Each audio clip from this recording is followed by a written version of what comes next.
And they look at him and they listen to his message and they think to themselves, this is not going to sit well. So they go off and they tell the powers that be, and they come back the next Sunday, and Bonhoeffer stands there and he chastises the Nazi party and he calls them out and he speaks the gospel into their life. They walk out the door. This time they come back the next week with even more soldiers, and as he gets up to preach, they interrupt his preaching, rip him from the pulpit, take him off to Flossenburg where he would be martyred. Simply because he was willing to courageously stand on his conviction that all men were created equal in the sight of God. That all men and women were created in the likeness of their wonderful Creator. We are told stories at Flossenburg that he would stand at the windows, and as people were brought up for their execution, these Christians, that he would stand at the windows and he would say, I testify for you, or he would say, I testify against you in the name of Jesus. Bonhoeffer was a man like Ehud who said, I've got a conviction about a matter. Now I'm willing to act in courage about that conviction. We need those men and women today.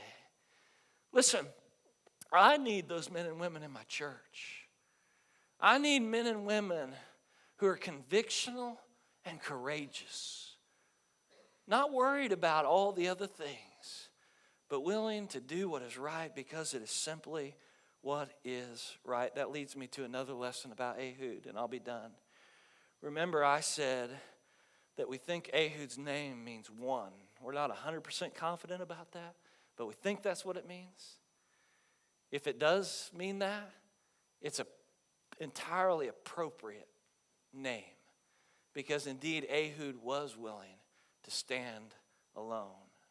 It didn't matter if he had anyone that was following him. It didn't matter if he was. It didn't matter what anybody else thought about whether he was right. Ehud was willing to do what was right regardless of whether there was an army behind him or not.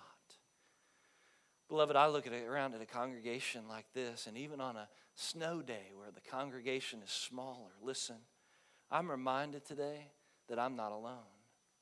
And I hope you get encouragement from that. When you look around the room this morning, you are not alone. But let me ask you a question. What if you were?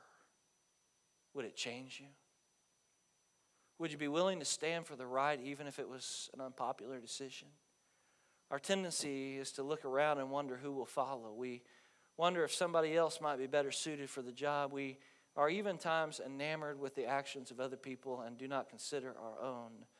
But while Israel was looking for a deliverer, Ehud was busy being one. Israel said, God, give me a deliverer. Ehud said, I'll be the deliverer.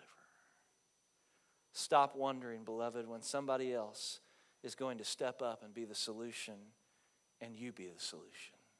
Stop wondering if somebody else will step up. You be the solution in your home, you be the solution in your community, and you be the solution in your world for the sake of the gospel, the proclamation of Jesus Christ, until all may hear. We need some Ehud.